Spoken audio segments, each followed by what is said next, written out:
And now I'm going to turn it over to Julian de la Torre for health and welfare benefits. Article 14, Health and Welfare Benefits. In order to align our contract language with our current medical insurance through CalPERS, some eligibility language for new employees was slightly changed.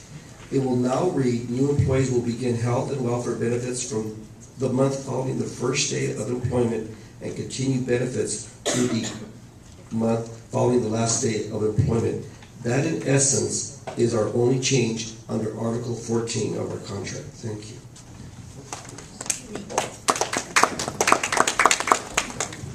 Hi, I'm Dolores, and I'm here to talk about retirement. Woohoo! I'm excited because I really didn't think that I was going to be able to retire for 2 more years. But I looked at the package and I got to go to STRS and I realized I would be foolish not to take this package. There have been 2 changes. Oh, my glasses, hold on. You can't see where I write? Okay. There are 2 changes that we need to talk about and you need to be aware of.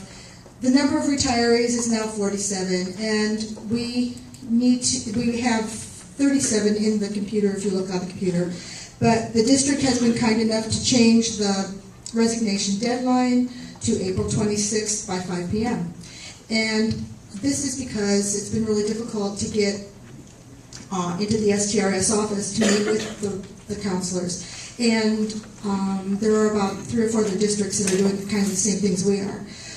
I want you to understand something, that people are going, oh my God, we need 10 more people. And the little, what is that thing? Thermometer has not changed, and it's still 37. But I've talked to several people, and everybody's researching and going to STRS and going to their taxman, and they're realizing that, hey, I can do this. And we're not here to tell you to retire. We're just saying this might be a good option for you, especially with the way things are going. Let me see what else I have to go with this. If you need information about retirement, you can go to calstrs.com and then to My CalSTRS, and you can get all the information you need. But please do not wait until April 26th if you're thinking about retiring or if your friend's thinking about retiring, because that will be giving all of us a heart attack, especially me. And it would be easier for you just to get your work ahead and do it now. Okay? Now we're going to our gentleman, Frank. All right, good afternoon, everyone. There are 2 areas that I'm going to briefly highlight. The first one is the Voluntary Transfer and Incentive Program, which closed on March 10th, which was very successful. Now, the members that are part of that incentive program will receive their $1,000 incentive by June 1st of this year. The second item under the voluntary transfer program is that the district is going to reimburse costs for any single subject or special education credential application. What the members need to do there is contact Human Resources for the reimbursement. Those entering into the special education internship program through Cal State LA need to contact J.R. Rojas in the Human Resources as soon as possible, since the window for entry into the program is closing.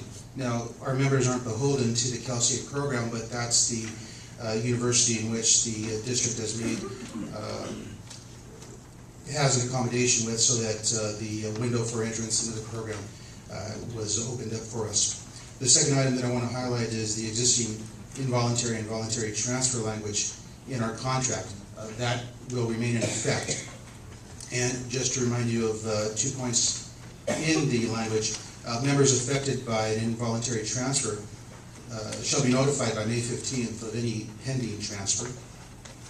And then those that are vying for a voluntary transfer need to submit their forms by April 15th to Human Resources.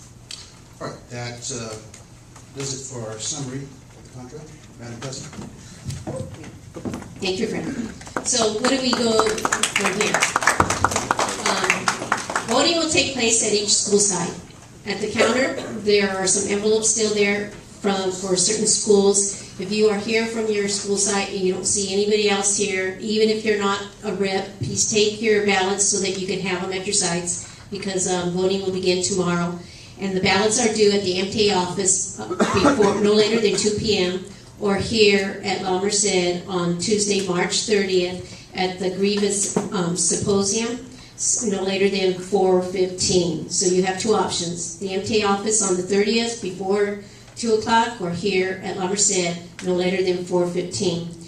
Only members of the association may vote on this contract. Agency fee payers cannot vote on our contract. The names of the agency fee payers at your school sites are included in your ballot envelopes. So please make sure that when you open it up, if you don't know if you have agency fee payers at your site, look at the letter that we've included, and please make sure that those members do not get a ballot. Everything that we said today is been on our video. It'll be on our MTA website. Our ratification packet is already on our MTA website. So if you need more detail, or if somebody at your school site needs more information, tell them to visit the website, check out the video. It'll be on there probably by tonight. Alonzo is our master of our website. And the calendar, I know you're all wondering about, okay, we're taking furlough days, so where are those days going to be put? The budget cut days. Thank you, Ron. The budget cut days are going to be determined by our calendar committee, who is Terry Salas Ortiz for the association, and the district's calendar committee, and I do not know who sits on that committee for them. We will hold open forums, or we'll be going to school sites, but whatever way it is, we will be getting member input. So we're not going to make that decision by ourselves. We're going to ask you once again to give us your input, because this is your calendar. And then from there, the district and the association will work collaboratively. So I believe we've covered the majority, the main issues for right now, so I'll open it up to questions.